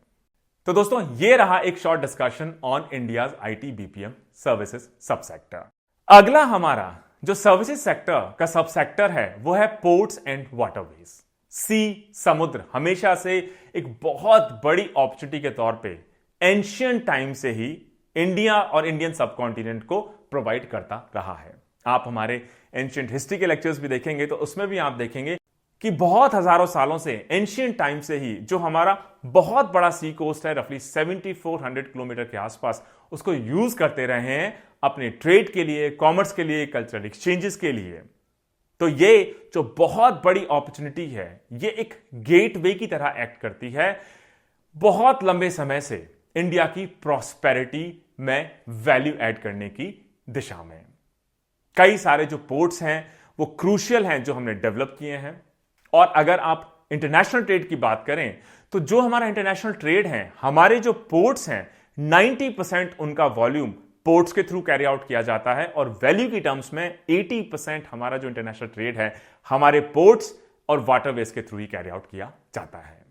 अगर आप कुछ रिसेंट डेवलपमेंट्स की बात देखें पोर्ट्स एंड वाटरवेज सब सेक्टर की परफॉर्मेंस के बारे में, कैपेसिटी की सबसे पहले बात कर ली जाए कि जो हमारे मेजर पोर्ट्स हुआ करते थे उनकी जो कार्गो हैंडलिंग कैपेसिटी हुआ करती थी मार्च 2014 में, वो सिर्फ 871 million turns per annum MTPA हुआ करती थी। और गवर्नमेंट के इनिशिएटिव्स की वजह से, फोकस की वजह से ये मार्च 2022 में, मतलब सिर्फ 8 साल में डबल होके रफली 1535 MTPA million turns per annum हो चुकी है। और हमारे जो मेजर पोर्ट्स हैं उनकी एफिशिएंसी को बढ़ाने के लिए भी गवर्नमेंट ने बहुत सारे इनिशिएटिव्स लिए हैं। जैसे पोर्ट की गवर्नेंस को कैसे अच्छा किया जाए, उसके बहुत सारे स्टेप। जो कैपेसिटी यूटिलाइजेशन है, मतलब पोर्ट तो बना दिया लेकिन उसकी जो टोटल कैपेसिटी है, अगर मान लीजिए उसकी कैपेसिटी 100 एमटीपीए कार्गो को हैंडल करने की है लेकिन एक्चुअली में सिर्फ 20 एमटीपीए कार्गो ही आ रहा है, तो 80% जो उसकी कैपेसिटी है अनयूटिलाइज्ड है। तो किस तरीके से लो कैपेसिटी यूटिलाइजेशन को हम बढ़ाएं, जो कैपेसिटी इंस्टॉल्ड है उसको बेहतर यूज कर पाएं, किस तरीके से हम मॉडर्नाइज करें हमारे पोर्ट्स में जो बर्थ्स हैं, टेक्नो एफिशिएंट हम लोडिंग अनलोडिंग इक्विपमेंट को करें, इसके अलावा किस तरीके से नए चैनल्स क्रिएट करें पोर्ट कनेक्टिविटी के लिए, किस तरीके से जो हमारे मेजर पोर्ट कंप्लायंसेस हैं उनको हम स्ट्रीमलाइन करें, कैसे जो वेसल्स का टर्न अराउंड टाइम है, मतलब कोई भी वेसल हमारे पोर्ट पे आता है फटाक से अनलोड करे, पेपर वर्क चेक हो, वापस चला जाए ताकि फिर से माल उठाए, ढोके लाए, इसको कहा जाता है टर्न अराउंड टाइम। और जितना कम टर्न अराउंड टाइम होगा उतना ही कम टाइम उसे वेस्ट करना पड़ेगा पोर्ट पे। तो गवर्नमेंट का यह भी इनिशिएटिव रहा है कि एक तो हमारे जो कंप्लायंसेस हैं उसको हम कम करें, स्ट्रीमलाइन करें, और जो टीएटी है टर्न अराउंड टाइम, इसको भी हम कट डाउन करें। इस डायरेक्शन में गवर्नमेंट ने पोर्ट से रिलेटेड डिजिटाइजेशन प्लस जो की एग्जिम प्रोसेसेस हैं इनको सिंप्लीफाई करने की डायरेक्शन में कई सारे स्टेप्स लिए हैं, जिसमें पहला सबसे बड़ा स्टेप है ई इनवॉइस, इलेक्ट्रॉनिक इनवॉइस का इंट्रोडक्शन। इसके अलावा इलेक्ट्रॉनिक पेमेंट, ई पेमेंट की सुविधा, इसके अलावा ईडीओ, इलेक्ट्रॉनिक डिलीवरी ऑर्डर की सुविधा, खासतौर से जो कार्गो फिजिकली रिलीज होता है उसके लिए। इसके अलावा EBL, generation of electronic bill for landing. इसके अलावा letter of credit LC issue किया जाता है। इसके अलावा आरएफआईडी टैग्स लगाए गए हैं, डिवाइसेस लगाए गए हैं, जैसे आपका फास्टैग चलता है, रेडियो फ्रीक्वेंसी आइडेंटिफिकेशन डिवाइसेस, ताकि फटाफट सीमलेस मूवमेंट हम इंश्योर कर सकें ट्रैफिक का हमारे पोर्ट गेट्स पे, डिफरेंट पोर्ट्स पे, ताकि डॉक्यूमेंटेशन चेक्स हैं उसको हम कम कर सकें और फटाफट बिना टाइम वेस्ट करे फटाफट हमारे जो वेसल्स हैं, कार्गो की हैंडलिंग है और ज्यादा एफिशिएंटली कैरी आउट हो सके। इसके अलावा एक यूनिफाइड डिजिटल प्लेटफॉर्म बनाया गया है सभी मैरीटाइम स्टेक होल्डर्स के लिए, जिसका नाम है पोर्टल मराइन। और इनलैंड वाटरवेज को और ज्यादा बढ़ाने के लिए गवर्नमेंट ने कुछ स्पेशल इनिशिएटिव्स को भी अंडरटेक किया है। इनलैंड वाटरवे ट्रांसपोर्ट जो है बहुत ज्यादा अनटैप्ड उसमें पोटेंशियल है, खासतौर से अगर हम गुड्स और पैसेंजर्स को ट्रांसपोर्ट करने की बात करें, क्योंकि जो हमारे 3 ट्रांसपोर्टेशन मैकेनिज्म हैं, जैसे कि रोड्स हो, रेलवेज हो और वाटरवेज हो, इसमें सबसे कम कॉस्ट आती है वाटरवे ट्रांसपोर्टेशन की। हमारा सबसे ज्यादा अभी जो ट्रांसपोर्टेशन है रोड्स कैरी आउट करते हैं, जो सबसे एक्सपेंसिव पड़ता है। फिर रेलवे है जो थोड़ा कम एक्सपेंसिव पड़ता है। सबसे कम जो कॉस्ट लगती है लॉजिस्टिक्स की, ट्रांसपोर्टेशन की, वो है वाटरवेज के थ्रू। तो गवर्नमेंट ने इस अपॉर्चुनिटी को रिकॉग्नाइज किया और गवर्नमेंट ने कहा कि रफली 14,850 किलोमीटर से ज्यादा का जो टोटल नेविगेबल लेंथ है हमारे पास, रिवर्स का, कैनाल्स का, वाटरवेज का, इसको हम कैसे यूज कर सकें हमारी जो लॉजिस्टिक्स कॉस्ट है, ट्रांसपोर्टेशन कॉस्ट है, उसको कम करने के लिए।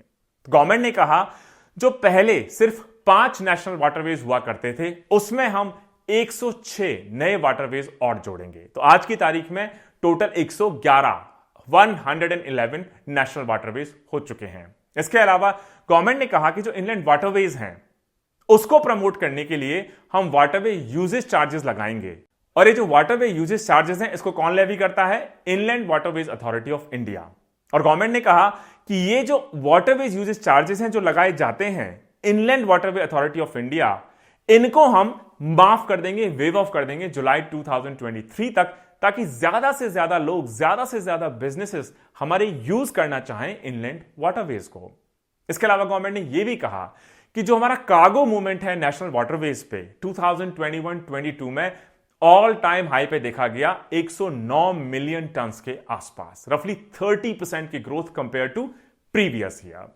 और इनलैंड वाटरवेज को कहीं ज्यादा यूजर फ्रेंडली बनाने के लिए, क्विक बनाने के लिए, कॉस्ट इफेक्टिव बनाने के लिए, सीमलेस बनाने के लिए और uniformly rules and regulations apply हो, उसके लिए गवर्नमेंट ने एक नया कानून भी बनाया जिसका नाम है न्यू इनलैंड वेसल्स एक्ट 2021, जिसने 100 साल से पुराना जो ब्रिटिश टाइम का इनलैंड वेसल्स एक्ट 1917 था, उसको पूरी तरह अब रिप्लेस कर दिया है। तो दोस्तों, ये रहा हमारा एक छोटा सा discussion on ports and water. तो दोस्तों, हमारा अगला जो सब सेक्टर है सर्विसेज सेक्टर में, वो है जिसको आप डेली बेसिस पे भी यूज करते होंगे। अब हम बात करेंगे ई कॉमर्स सब सेक्टर की। दोस्तों, जो ई कॉमर्स सेक्टर है ओवरऑल इसकी ग्रोथ हमें बहुत तेजी से बढ़ती हुई दिखाई देती है। साथ ही साथ इसका जो पेनिट्रेशन है, कनेक्टिविटी है, जो हमारे रूरल एरियाज हैं, हिंटरलैंड एरियाज हैं, टायर 2, टायर 3 सिटीज हैं, छोटे शहर हैं, गांव हैं, वहां भी अब तेजी से बढ़ता हुआ हमको देखने को मिलता है।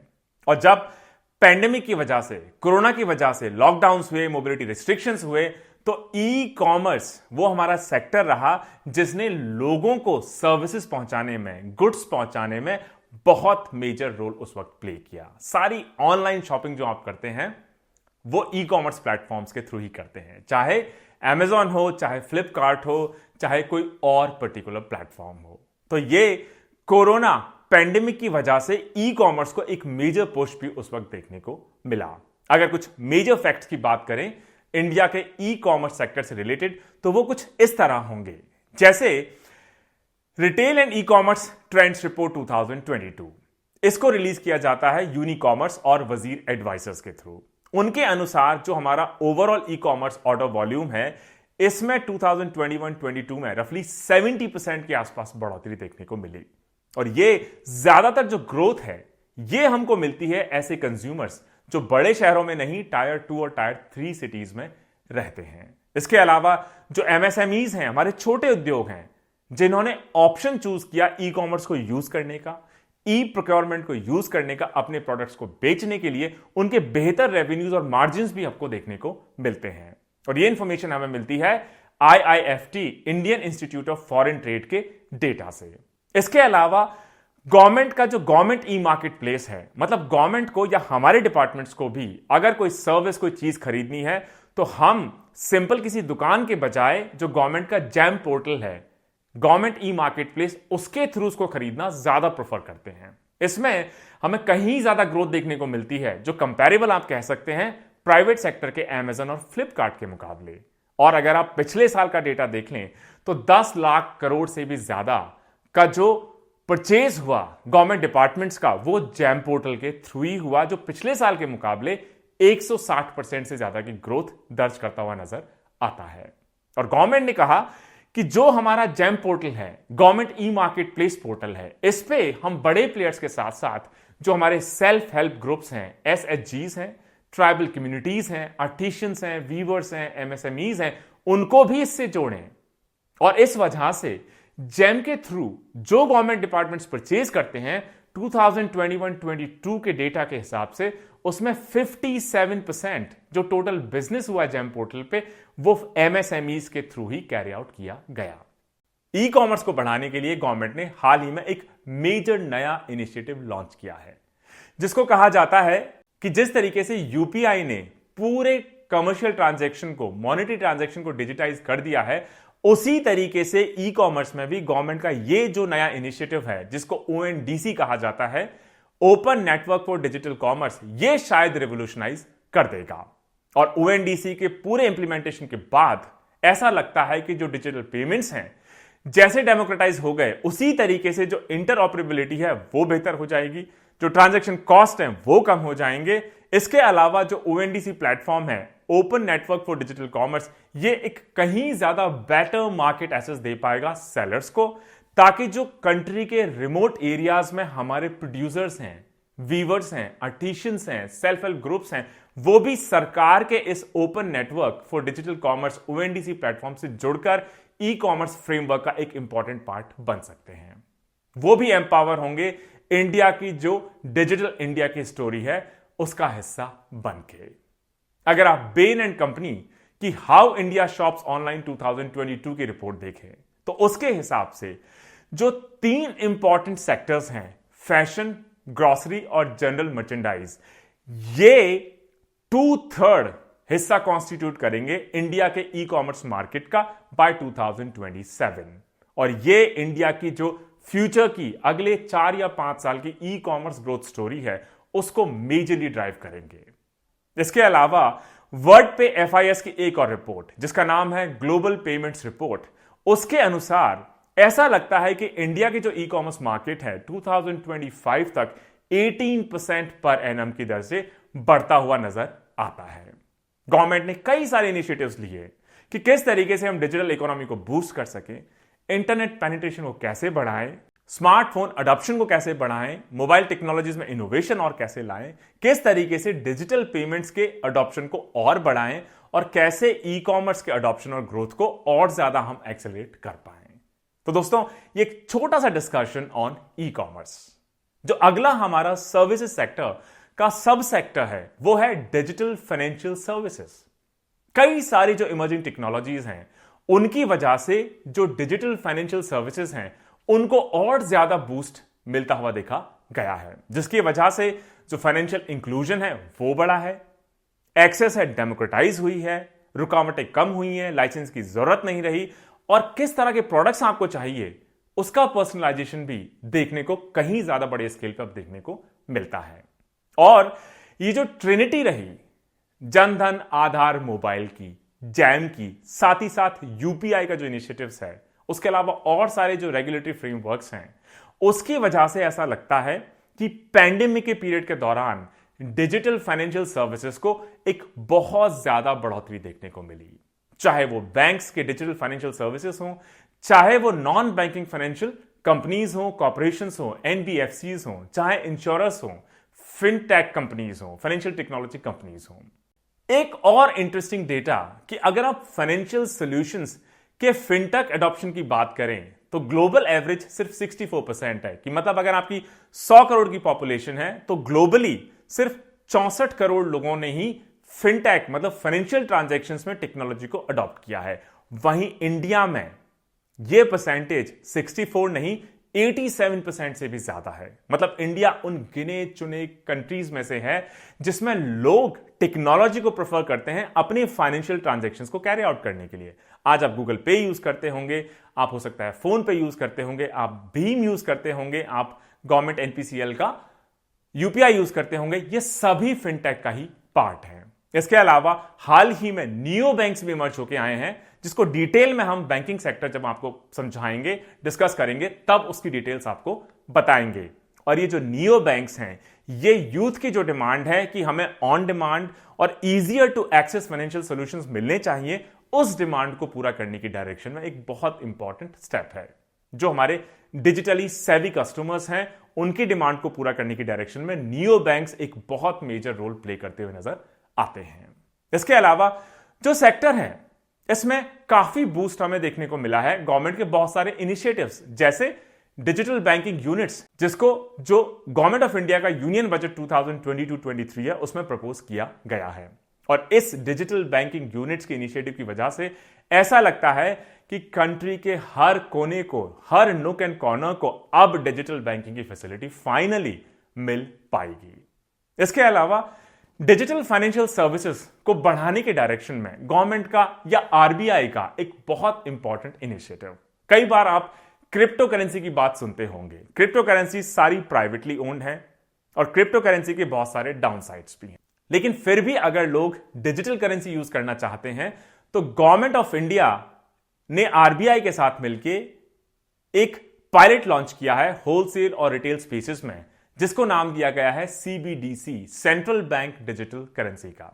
और इसके थ्रू जो डिजिटल फाइनेंशियल सर्विसेज हैं, इसको और ज्यादा बढ़ाने की डायरेक्शन में मेजर माइलस्टोन माना जा रहा है। और इस इनिशिएटिव के थ्रू इंडिया उन गिने चुने कंट्रीज में इंक्लूड हो चुका है जिसके सेंट्रल बैंक ने अपनी खुद की डिजिटल करेंसी लॉन्च ऑलरेडी कर दी है। इसके अलावा गवर्नमेंट का इस बात को लेके भी बहुत फोकस है कि हमें सिर्फ फाइनेंशियल सर्विसेज ही नहीं, हमें जो डॉक्यूमेंट्स हैं उसके डीमटीरियलाइजेशन, डिजिटाइजेशन पे भी फोकस करना चाहिए। गवर्नमेंट ने कहा कि हमें डॉक्यूमेंट्स को डिजिटाइज करना है। इसके अलावा डिजिटाइजेशन के थ्रू कैसे हम डिजिटल फाइनेंशियल सर्विसेज को और बढ़ा सकें, उस पर भी हमें ध्यान देना है। और इसको अचीव करने के लिए, नेक्स्ट वेव ऑफ डिजिटाइजेशन की तरफ आगे बढ़ने के लिए गवर्नमेंट ने 2020-21 में लॉन्च किया DDE platform, digital document execution platform, जिसके थ्रू जो आपके फिजिकल फॉर्मेट के डॉक्यूमेंट्स हैं, आपकी मार्कशीट्स हो सकती हैं, आपके लैंड रिकॉर्ड्स हो सकते हैं, आपका मैरिज सर्टिफिकेट हो सकता है, कोई हो सकता है इंश्योरेंस प्रोडक्ट आपने लिया हो, इनकी फिजिकल पेपर कॉपीज के बजाय आप उनको डिजिटल तरीके से अपने पास रख सकते हैं। और ये जो डीडी प्लेटफॉर्म है, जिसको 2020-21 में लॉन्च किया, डिजिटल डॉक्यूमेंट एग्जीक्यूशन प्लेटफॉर्म, इसके जो कोर प्रिंसिपल्स हैं इसको समझने की कोशिश करते हैं। इसके थ्रू जो इंफॉर्मेशन है उसको अब डिजिटली आप सबमिट कर पाएंगे। बहुत फ्लेक्सिबल है, अलग अलग डॉक्यूमेंट फॉर्मेट्स आप डिजिटाइज कर सकते हैं, रख सकते हैं, स्टोर कर सकते हैं, ट्रांसमिट कर सकते हैं। कंसेंट बेस्ड प्रोसेस है, मतलब जब आप चाहेंगे ऑथोराइज करेंगे तभी वो डॉक्यूमेंट इंफॉर्मेशन यूज की जा सकती है। इसके अलावा मान लीजिए आपको स्टैंप ड्यूटी देनी है, कोई प्रॉपर्टी खरीदनी है, कोई खेत खरीदना है, मकान खरीदना है, प्रॉपर्टी ट्रांसफर करनी है, जो भी स्टैंप ड्यूटी लगती है आपको जाके सब रजिस्ट्रार के ऑफिस के चक्कर नहीं काटने पड़ेंगे, आप सिर्फ एक बटन के क्लिक से स्टैंप ड्यूटी पे कर सकते हैं। इसके अलावा आप इस फैसिलिटी को अपनी आइडेंटिटी को वेरीफाई करने के लिए इलेक्ट्रॉनिक सिग्नेचर्स के थ्रू भी यूज कर सकते हैं। सिक्योर स्टोरेज है, सिक्योर ट्रांसमिशन है, डॉक्यूमेंट्स को आप आसानी से रिट्रीव कर सकते हैं, फिजिकल प्रेजेंस की इसमें जरूरत नहीं है, और भी कई सारे इसके बेनिफिट्स हैं, जैसे secure system, authorized access, lower execution time and cost, easy accessibility.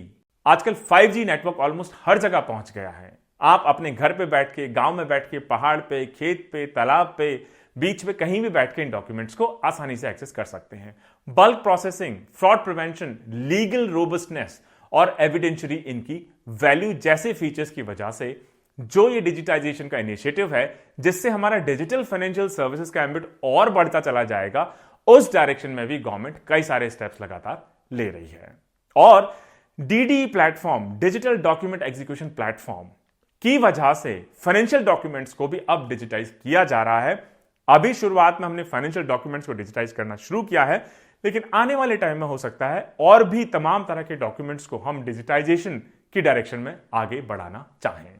ये secure, paperless, hassle free contracting एक सिग्निफिकेंट पॉजिटिव इंपैक्ट कहीं ना कहीं जो हमारी कंट्री में ईज ऑफ डूइंग बिजनेस है उस पे पॉजिटिव इनिशिएटिव की तरह एक्ट करेगा ही करेगा।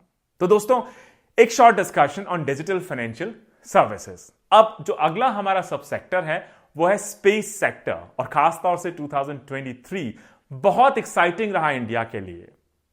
चाहे आप चंद्रयान मिशन की बात देख लें, इसके अलावा आप आदित्य मिशन की बात देख लें, इसके अलावा स्पेस ब्रॉडबैंड टेक्नोलॉजी की बात देख लें, इंडिया का जो स्पेस प्रोग्राम है एक्सपोनेंशियली ग्रो करता हुआ नजर आता है पिछले 5 डिकेड्स में। 1960s में इंडिया सिर्फ मैपिंग सर्विसेज उस वक्त प्रोवाइड करता था।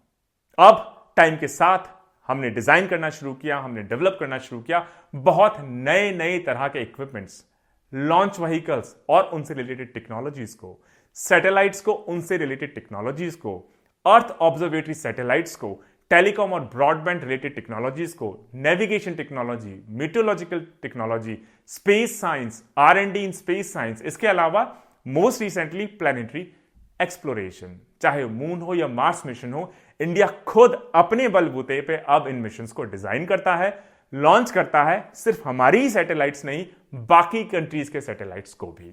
और अगर आप इंडिया के स्पेस सेक्टर की पोजीशन को थोड़ा सा डेटा के थ्रू समझना चाहें, 2019-20 में इंडिया रफली $1.8 बिलियन अपने स्पेस प्रोग्राम पे खर्च करता हुआ नजर आता है। और ये जो इंडिया का $1.8 बिलियन का जो टोटल ओवरऑल खर्चा है, अगर सही मायने में इसको आप यूएस से कंपेयर करें तो यूएस के मुकाबले 10 गुना कम है, चाइना के मुकाबले करीब 6 गुना कम है। उसके बावजूद भी, तमाम रिस्ट्रिक्शंस के बाद, रिसोर्सेस की कमी के बावजूद, हमारा जो स्पेस प्रोग्राम है गवर्नमेंट के सपोर्ट से, इनिशिएटिव की वजह से लगातार आगे बढ़ता हुआ चला जा रहा है। और इंडिया ने अपने आप को एक बहुत credible, reliable space services partner के तौर पे ऑलरेडी स्टैब्लिश कर लिया है। इंडिया ने, अगर आप कुछ डेटा देखें, जनरली 5 से 7 सैटेलाइट्स को पर ईयर लॉन्च किया। वहीं रशिया ने रफली 19 सैटेलाइट्स को, यूएस ने 25 सैटेलाइट्स को, चाइना ने रफली 34 सैटेलाइट्स को इन 2019-20 के आसपास। इंडिया अब अपना पेस बढ़ा रहा है सैटेलाइट्स को और तेजी से लॉन्च करने के डायरेक्शन में, ताकि वो सैटेलाइट्स, उनकी सर्विसेज हमें अलग अलग एरियाज में अवेलेबल हो सके, और सिर्फ हमारे अपने डोमेस्टिक यूज के लिए ही नहीं, लेकिन इंटरनेशनल कमर्शियल मिशंस के भी लिए। दूसरे कंट्रीज की गवर्नमेंट के सैटेलाइट्स को भी अब हम लॉन्च कर रहे हैं अपने यहां से। 3 की फोकस एरियाज हैं इंडिया के स्पेस प्रोग्राम के, जिसमें पहला है ऐसी सैटेलाइट्स जिनको आप इनसैट कहते हैं, जीसैट सिस्टम्स कहते हैं, जिनको सैटेलाइट कम्युनिकेशन के तौर पे, बैकबोन के तौर पे लॉन्च किया जाता है। तो जो ये इनसैट जीसैट सिस्टम्स हैं, सैटेलाइट कम्युनिकेशन के लिए, टेलीकम्युनिकेशन के लिए, ब्रॉडकास्टिंग के लिए, सैटेलाइट बेस्ड ब्रॉडबैंड के लिए, इस इंफ्रास्ट्रक्चर को पहली कैटेगरी में रखा गया है। दूसरे टाइप की जो कैटेगरी है इंडिया स्पेस प्रोग्राम की, वो है अर्थ ऑब्जर्वेशन सैटेलाइट्स, जिससे हमको स्पेस बेस्ड इंफॉर्मेशन मिलती है। जैसे अगर हमें मौसम का फोरकास्टिंग करना है, वेदर फोरकास्टिंग के लिए इंफॉर्मेशन चाहिए, डिजास्टर मैनेजमेंट है, मैपिंग करनी है, उसके लिए मुझे अर्थ ऑब्जर्वेशन सैटेलाइट चाहिए। इसके अलावा अगर मुझे नेचुरल रिसोर्सेज को मैप करना है, गवर्नेंस के लिए इंफॉर्मेशन यूज करनी है, उसके लिए मुझे अर्थ ऑब्जर्वेशन सैटेलाइट्स चाहिए। जो तीसरी कैटेगरी है जिसमें इंडिया अभी नया एंट्रेंट है, वो है सैटेलाइट टेक्नोलॉजी को कैसे आप यूज करेंगे नेविगेशन के लिए, जैसे गगन सिस्टम हो गया, नाविक सिस्टम हो गया। आपके फोन्स में जीपीएस सिस्टम प्री इंस्टॉल्ड आता है, और इस टेक्नोलॉजी को कौन प्रोवाइड करता है? या तो यूएस, या तो रशिया, और कुछ हद तक यूरोप एंड चाइना भी। अब इंडिया ने अपना खुद का नाविक सिस्टम और गगन सिस्टम लॉन्च किया है, ताकि हम अपने फोन्स में अपना खुद का इंडिजीनियस जीपीएस सिस्टम इंस्टॉल करें और हमारे पूरे देश के नागरिक उसको ही यूज कर पाए। इसके अलावा अगर आप प्लेयर्स की बात करें, एप्लीकेशंस की बात करें, तो पूरी जो स्पेस एक्टिविटी है वर्ल्ड ओवर बहुत सारे मेजर चेंजेस के थ्रू अभी गुजर रही है। जैसे शुरुआती दौर पे, इनफैक्ट अगर आप एक दशक पीछे चले जाएंगे, तो स्पेस सेक्टर एक ऐसा सेक्टर रहा है जिसको गवर्नमेंट एजेंसीज यूज करती थी अपनी नेशनल नीड्स के लिए, और जो स्पेस एक्सप्लोरेशन एक्टिविटीज हैं वो बड़ी कन्फाइंड, प्राइवेट, कॉन्फिडेंशियल हुआ करती थी। लेकिन पिछले कुछ सालों में स्पेस सेक्टर ओपन अप होने लगा है। कंपनीज जैसे कि स्पेस एक्स, जिसको इलॉन मस्क हेड करते हैं, इसके अलावा और भी बहुत सारे प्राइवेट प्लेयर्स स्पेस सेक्टर में, सैटेलाइट सेक्टर में एंटर कर चुके हैं, और अब जो कमर्शियल नीड्स हैं इनको अग्रेसिवली परस्यू किया जा रहा है गवर्नमेंट एजेंसीज के साथ साथ नॉन गवर्नमेंटल या प्राइवेट सेक्टर के द्वारा भी। जो स्पेस सिस्टम्स हैं इनको नेशनल सिक्योरिटी पर्पसेस के लिए तो ट्रेडिशनली यूज किया ही जाता रहा है, लेकिन अब स्पेस सेक्टर का कमर्शियलाइजेशन भी पूरी तरह शुरू हो चुका है। तो इंडिया ने कहा कि अगर स्पेस सेक्टर का कमर्शियलाइजेशन शुरू हो ही चुका है, हमारे पास कैपेबिलिटी है, क्यों ना हम इमीडिएटली ऐसे मेजर्स लेना शुरू कर दें जिससे इंडिया को, हमारी डोमेस्टिक इंडस्ट्री को एक credible, efficient, cost effective service provider के तौर पे हम स्टैब्लिश कर पाए। और इंडिया का स्पेस प्रोग्राम ग्लोबली सबसे एडवांस स्पेस प्रोग्रामों में से एक माना जाता है। और कौन इसको मैनेज करता है, कैरी आउट करता है? The famous ISRO, Indian Space Research Organization, जो रिस्पॉन्सिबल है इंडिया में सभी स्पेस एक्टिविटीज को ड्राइव करने के लिए। और गवर्नमेंट ने कहा कि हम चाहते हैं कि जो स्पेस एसेट्स हैं, टेक्नोलॉजी है, इक्विपमेंट हैं, सैटेलाइट्स हैं, रॉकेट्स हैं, लॉन्च व्हीकल्स हैं, इसके लिए इंडिया एक मेजर मैन्युफैक्चरिंग हब बन जाए। गवर्नमेंट ने कहा ये जो कमर्शियलाइजेशन की प्रोसेस है, इसमें हम टैलेंट और इन्वेस्टमेंट अट्रैक्ट करेंगे प्राइवेट सेक्टर से। इसके लिए कुछ इंपॉर्टेंट हम स्टेप्स भी लेंगे। जैसे गवर्नमेंट ने कहा जून 2020 में कि हम अब जो इंडियन प्राइवेट सेक्टर है उसके लिए हमारे स्पेस सेक्टर को ओपन अप करेंगे और उनको भी अपनी स्पेस एक्टिविटीज में एक इंपॉर्टेंट रोल असाइन करेंगे। हम चाहेंगे कि हमारा देश पूरी तरह आत्मनिर्भर बन जाए, सेल्फ लाइन बन जाए, टेक्नोलॉजिकली एडवांस्ड बन जाए स्पेस टेक्नोलॉजी के मामले में। इसी डायरेक्शन में जो पहला स्टेप गवर्नमेंट ने लिया, उसके थ्रू गवर्नमेंट ने एक CPSE, central public sector enterprise establish किया, जिसका नाम है NSIL, मतलब न्यू स्पेस इंडिया लिमिटेड, जिसका मैंडेट यह है कि जो इंडिया स्पेस प्रोग्राम की नई टेक्नोलॉजीज हैं, जो हमारे स्पेस प्रोग्राम से टेक्नोलॉजीज उभर कर आती हैं, वो आप इंडियन इंडस्ट्री को ट्रांसफर करें ताकि वो इन टेक्नोलॉजीज को यूज करके मेजर मैन्युफैक्चरिंग बेस के तौर पे अपने आप को स्केल अप करें, स्टैब्लिश करें। दूसरा, जो हमारे स्पेस की एक्टिविटीज हैं उनको प्रमोट करने के लिए, उनको रेगुलेट करने के लिए, सभी स्पेस एक्टिविटीज को इंडिया ने एक नई INSPAC एजेंसी को भी स्टैब्लिश किया, जिसका नाम है the Indian National Space Promotion and Authorization Centre. उसका पर्पज यह रहेगा कि जो भी नॉन गवर्नमेंट प्राइवेट एंटिटीज हैं जो स्पेस एक्टिविटीज में इन्वॉल्व होना चाहती हैं, उनको फैसिलिटेट करे, उनको रेगुलेट करे IN स्पेस। इसरो से कहा गया कि आप अपना इंफ्रास्ट्रक्चर, अपनी टेक्नोलॉजी, अपना नो हाउ शेयर करेंगे प्राइवेट सेक्टर के साथ भी, ताकि वो उसको यूज कर सकें इंडिया को एक मेजर मैन्युफैक्चरिंग हब के तौर पर स्टैब्लिश करने में when it comes to space technology. Government ने कहा कि हम कमिटेड हैं कि हम इस तरह की पॉलिसी बनाएंगे जो प्रेडिक्टेबल है, क्लियर है, फॉरवर्ड लुकिंग है, फ्यूचर प्रूफ है, वेल डिफाइंड है, अच्छी सिंपल रेगुलेटरी रिजीम भी हम लाएंगे स्पेस एक्टिविटीज इन कंट्री को आगे एग्जीक्यूट, रेगुलेट करने के डायरेक्शन में। इसके अलावा गवर्नमेंट ने जो स्पेस कॉम, सैटेलाइट कम्युनिकेशन है, space RS, remote sensing policies हैं, उनको भी लिबरलाइज किया। जो ट्रेडिशनल स्पेस सेक्टर्स हैं उनको भी ओपन अप किया, और जो हमारे इंडस्ट्रियलिस्ट हैं, इंडस्ट्रीज हैं, सेक्टर्स हैं, एंटरप्रेन्योर्स हैं, उनको भी इन्वाइट किया, प्रमोट किया कि आप भी आइए और इन डोमेन्स में जो एंड टू एंड एक्टिविटीज है उसमें एक्टिवली पार्टिसिपेट करिए।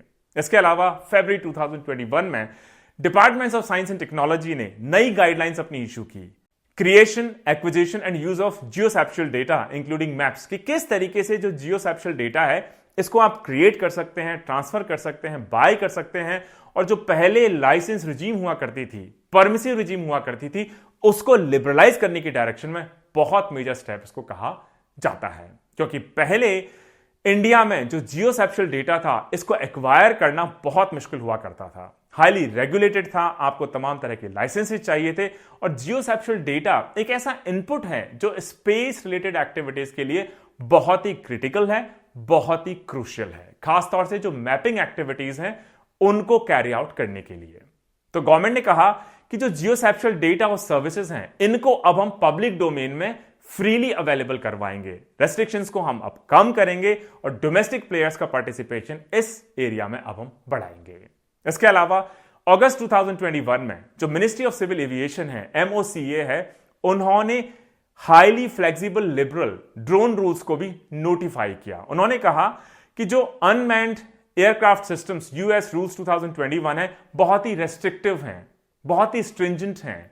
इसकी वजह से हमारा प्राइवेट सेक्टर उतना अच्छा परफॉर्म नहीं कर पा रहा है, क्योंकि 2021 के जो US रूल्स या अनमैन्ड एयरक्राफ्ट सिस्टम्स के जो रूल्स थे उसमें बहुत ही कम free to fly green zones हुआ करते थे। गवर्नमेंट ने अगस्त 2021 में नई ड्रोन पॉलिसी के थ्रू, नए ड्रोन रूल्स के थ्रू इनको ओवरहॉल करते हुए कहीं ज्यादा लिबरलाइज अब ड्रोन सेक्टर को भी कर दिया है। तो दोस्तों, ये हमारा डिस्कशन रहा स्पेस सबसेक्टर के बारे में। अब एक छोटा सा कॉन्वर्सेशन हो जाए हमेशा की जो डिबेट रही है मैन्युफैक्चरिंग वर्सेस सर्विसेज की। सारा जो फोकस है अब सर्विसेज के साथ साथ मैन्युफैक्चरिंग एक्सपोर्ट्स को बढ़ाने की डायरेक्शन में भी गवर्नमेंट लगातार करती चली जा रही है। तो दोस्तों, अब अगला हमारा टॉपिक होगा कि वो कौन से इंपॉर्टेंट ग्लोबल निगोशिएशंस हैं जिसकी वजह से जो हमारे सर्विसेज सेक्टर हैं उनके ऊपर इंपैक्ट होता हुआ दिखाई देता है। जैसे इंडिया का एम है कि जो वर्ल्ड सर्विसेज ट्रेड है उसमें हम अपने आप को एक इंपॉर्टेंट प्लेयर के तौर पे स्टैब्लिश करेंगे और अपने सर्विसेज एक्सपोर्ट्स को प्रमोट करने के लिए गवर्नमेंट ने बहुत सारे पॉलिसी इनिशिएटिव्स भी लिए हैं, जैसे SEIS service exports from India scheme. इसके अलावा जो हमारे नोटिफाइड सर्विसेज हैं उनके एक्सपोर्ट्स को बढ़ाने के लिए इंडिया से गवर्नमेंट ने ग्लोबल एग्जीबिशंस ऑन सर्विसेज को ऑर्गेनाइज किया। इसके अलावा बहुत सारे सर्विसेज कॉन्क्लेव्स को भी ओपन किया, उनको भी ऑर्गेनाइज किया। इसके अलावा कई सारे सेक्टर्स जैसे कि टूरिज्म हो, शिपिंग हो, इन पे पर्टिकुलरली ग्लोबल लेवल पे भी हमने कई सारे निगोशिएशंस, कई सारे अग्रीमेंट्स को कैरी आउट करने की कोशिश की। और जो पोटेंशियल है हमारे सर्विसेज एक्सपोर्ट का, सर्विसेज सेक्टर निगोशिएशन का क्या इंपैक्ट हो सकता है बायलैटरल लेवल पे, मल्टीलैटरल लेवल पे, रीजनल लेवल पे, इसको भी इंडिया लगातार एक्सप्लोर करता रहा है। अगर कुछ रीसेंट निगोशिएशंस के बारे में हम बात करें, सबसे पहले WTO से रिलेटेड निगोशिएशंस उसमें पहले नंबर पे आएंगे।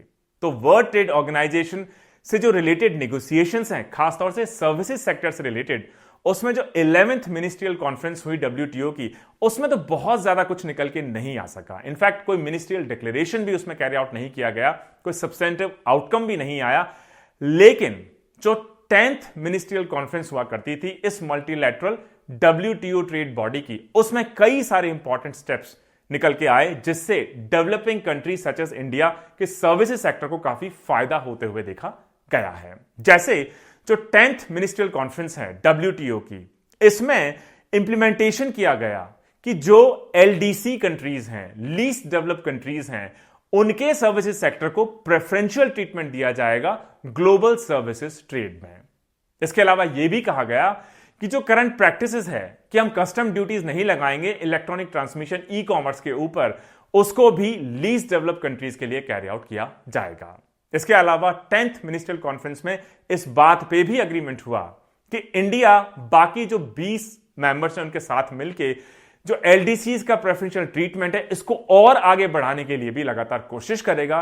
किस तरीके से हम बेहतर मार्केट एक्सेस पा पाएं, किस तरीके से LDC कंट्रीज को टेक्निकल असिस्टेंस और कैपेसिटी बिल्डिंग का फायदा मिल पाए, किस तरीके से वीजा फी वेवर मिल पाए, खासतौर से LDC applicants for business and employment. इसके अलावा दोस्तों, इंडिया ने कहा कि जो ट्रेड फैसिलिटेशन इन सर्विसेज प्रपोजल है जिसको हमने 11th ministerial conference of WTO में रखा, उसको भी कंसीडर किया जाना चाहिए। गवर्नमेंट ने जो TFS प्रपोज किया 11th ministerial conference of WTO, उसका मेन पर्पस था कि जो ये नॉर्म्स हैं फॉरेन स्किल्ड वर्कर्स के, प्रोफेशनल्स के दूसरे कंट्रीज में मूव करने के, इन नॉर्म्स में शिथिलता की जानी चाहिए, लिबरलाइज किया जाना चाहिए, उनको रिलैक्स किया जाना चाहिए, खासतौर से शॉर्ट टर्म वर्क के लिए। और सोशल सिक्योरिटी जो कॉन्ट्रीब्यूशंस है उनकी पोर्टेबिलिटी इंश्योर की जानी चाहिए ताकि इंडिया का जो स्किल्ड वर्कफोर्स है वो यूरोप में, US में, बाकी मेंबर कंट्रीज में आसानी से जाके काम कर सके। और इमिग्रेशन के लिए जो फीस है उसको रैशनलाइज किया जाना चाहिए, क्रॉस बॉर्डर इंश्योरेंस कवरेज दिया जाना चाहिए, मेडिकल टूरिज्म को बढ़ाया जाना चाहिए। इसके अलावा जो रेलिवेंट इंफॉर्मेशन है cross border supply of services के लिए उसको पब्लिश किया जाना चाहिए, पब्लिक डोमेन में उसको दिया जाना चाहिए। जो वर्ल्ड बैंक डेटा है क्लियरली दिखाता है कि वर्ल्ड इकोनॉमी में ओवरऑल जो सर्विसेज का शेयर है वो बढ़ता हुआ देखा जा रहा है। और जो ग्लोबल ट्रेड है उसमें वैसे तो सर्विसेज का जो शेयर है, परसेंटेज है, बढ़ता चला जा रहा है, लेकिन इसके बावजूद कई तरह के बॉर्डर और बिहाइंड द बॉर्डर बैरियर्स अभी भी कई कंट्रीज द्वारा इंपोज किए जाते हैं, उनको भी कहीं ना कहीं हमें दूर करना होगा, सिंप्लीफाई करवाना ही होगा। और दोस्तों, आज के लेक्चर का जो हमारा लास्ट सब टॉपिक है वो है कि सर्विसेज सेक्टर से रिलेटेड कौन कौन से वो बायलैटरल एग्रीमेंट्स हैं जिनको इंडिया एक्टिवली परस्यू कर रहा है ग्लोबल फोरम पे। जो बायलैटरल एग्रीमेंट्स हैं जिनको इंडिया ने साइन किया है या उनको निगोशिएशन के डायरेक्शन में इंडिया ने पुश किया है, उनमें सबसे पहला है कॉम्प्रिहेंसिव बायलैटरल ट्रेड एग्रीमेंट। कोशिश है ट्रेड इन सर्विसेज को सिंगापुर के साथ, साउथ कोरिया के साथ, जापान के साथ, मलेशिया के साथ हम साइन कर पाए। इसके अलावा एशियन कंट्रीज के साथ, मतलब association of south east Asian Nations के साथ भी एक free trade agreement in services and investment को भी साइन करने की डायरेक्शन में हम 2015 से लगातार प्रयासरत हैं, कोशिश कर रहे हैं। इसके अलावा इंडिया ने जो RCEP है, regional comprehensive partnership plurilateral economic negotiations, उसमें पार्टिसिपेट किया, ज्वाइन फाइनली नहीं किया क्योंकि इंडिया को लगा कि RCEP के थ्रू हमें शायद उतना फायदा नहीं मिलेगा।